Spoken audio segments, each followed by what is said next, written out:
जी कादिर साहब, कादिर पटेल साहब। शुक्रिया सर। इससे पहले कि मैं अपनी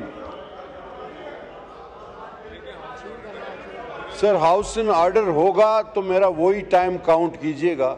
इस शोर व गुल को असेंबली के फाजिल टाइम में काउंट कर लें सर। ये शोर व गुल का टाइम जो है ये फाजिल टाइम में काउंट करें। आपके 22-20 मेंबरान बोल चुके हैं, अब मैं उधर जरा ज्यादा दूंगा, इधर कम दूंगा। जी बात करें पटेल साहब। सर शुक्रिया। कुछ चीज़ों में तस्हीह की ज़रूरत है इससे पहले कि अपनी बजट स्पीच की तरफ आएं। इंतहाई एहतराम के साथ मैं आपके तवस्सुत से अर्ज़ करना चाहूँगा कि एक बात बार बार दोहराई गई कि जी नेब के कवानीन से फलां शख्सियत अशख़ास को रियायत मिली। सर उसमें एक तस्हीह बहुत ज़रूरी है और वो तस्हीह दो सिमतों में की जा सकती है। एक तो इस असेंबली का एक कायदा है, कानून है, वो इंसान को अगर अल्लाह ताला ने ओहदा बड़ा दे ही दिया है तो उसे आता नहीं तो सीख लेना चाहिए कि जो लोग इस असेंबली में मौजूद ना हो उनके खिलाफ पीठ पीछे बात नहीं की जाती, इसको मुनाफकत कहते हैं। और दूसरी बात ये कि अगर आप उन अशखास का नाम लेते हैं कि जिनको नैब के कवानीन की वजह से, तरामीम की वजह से फ़ायदा मिला, तो खुदा के वास्ते वो लंबी फहरिस्त भी यहाँ बयान कर दीजिए जो ड्राई क्लीनिंग के ज़रिए आपके जमात में शामिल की गई।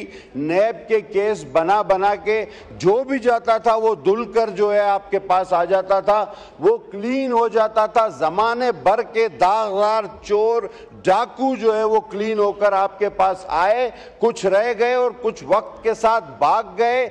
यहाँ तक कि आप कहते थे कि इसको तो चपरासी भी नहीं लगाऊंगा, अपने इंटीरियर मिनिस्टर चपरासियों को लगाया। मेहरबानी करके वो भी जिक्र हो जाए तो बेहतर है।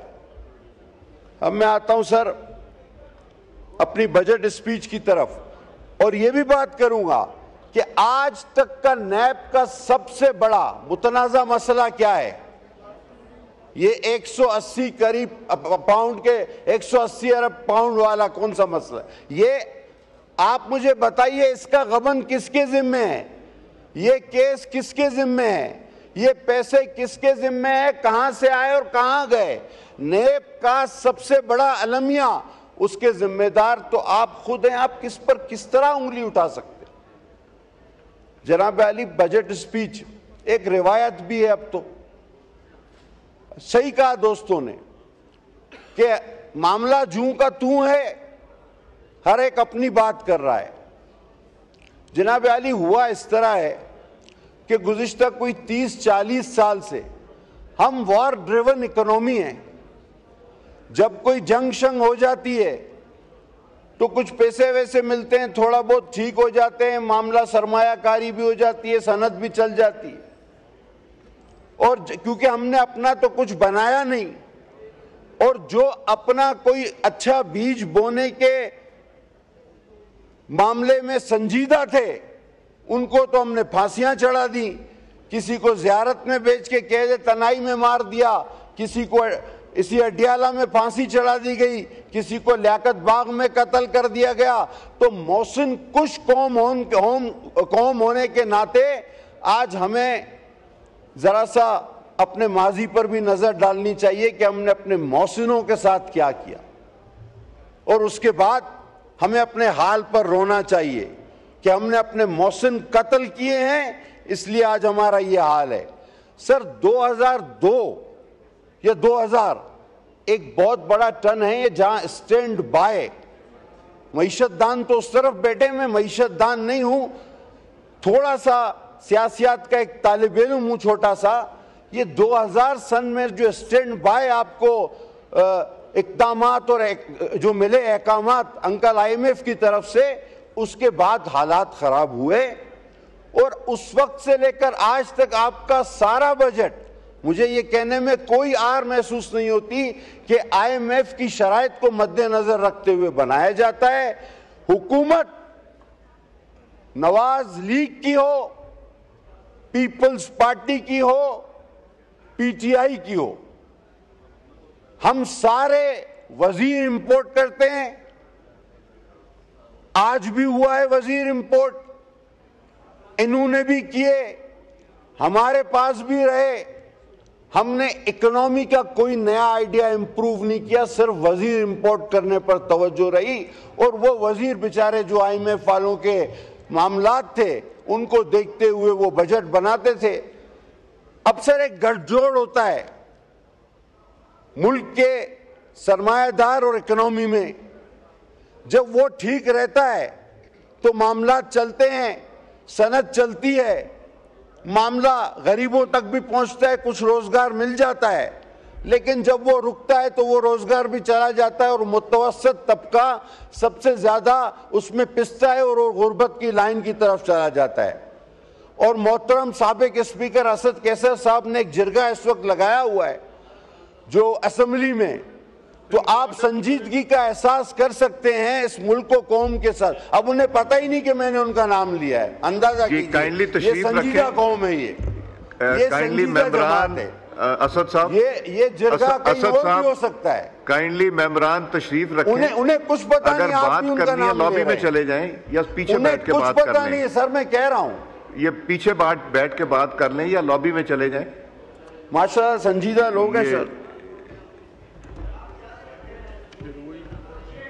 ये आमिर डोगर साहब, ये मीटिंग जरा खत्म कर लीजिए, साइड पे कर लीजिए प्लीज।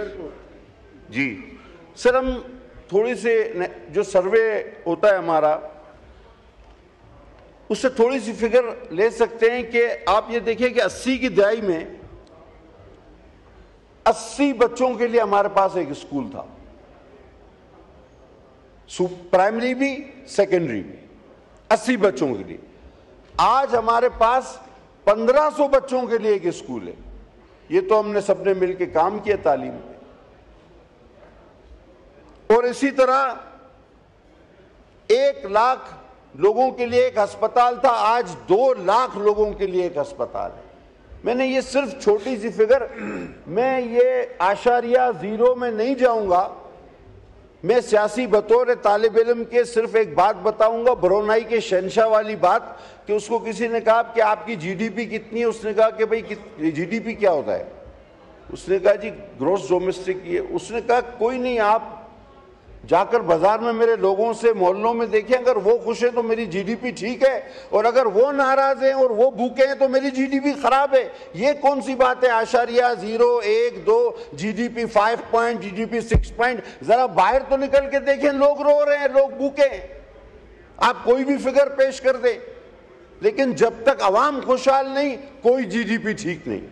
और ये आपके जमाने में भी रही, इनके जमाने में भी रही, और बदकिस्मती से हमें भी ये विरसे में मिला। और कर्जा लेने का, अगर आप कहते हैं कि कर्जा लेने का कोई इल्जाम है, तो वो कायद से फिर शुरू करें, क्योंकि पहला कर्जा तो जनाब कायदे आज़म के जमाने में ही लिया गया, और वो कर्जे की शरह बढ़ती गई। कुछ जंगों ने हमारे हालात ठीक किए, लेकिन फिर कर्जे और बढ़ते गए, और फिर यूं हुआ कि हम लोग IMF के गुलाम बन के रह गए, और एक इनकलाब आया फिर। और वो इनकलाब था कि हम आएंगे, IMF के मुंह पे पैसे मारेंगे, पाकिस्तान की मईशत को एक ही दिन में इस दलदल से निकालकर बाहर ले जाएंगे। आज बात तो हो रही है, लेकिन 4 साल